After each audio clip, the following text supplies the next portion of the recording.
Powerful people comes from powerful places. First time after independence, Bombay was on high alert. വിധിയുടെ നിയോഗത്താൽ ആ രാത്രിയിൽ 2 കാര്യങ്ങൾ സംഭവിച്ചു.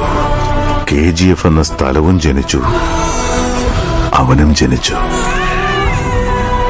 ഒരടിപിടി ഉണ്ടായാൽ ആരാദ്യം തല്ലിയെന്ന് ആരും ശ്രദ്ധിക്കില്ല. അടികൊണ്ട് ആരാണ് അവിടെ ആദ്യം വീണതെന്ന് എല്ലാവരും ശ്രദ്ധിക്കൂ. ആരെ കൊല്ലാൻ വേണ്ടിയാണോ എന്നെ വിളിപ്പിച്ചത്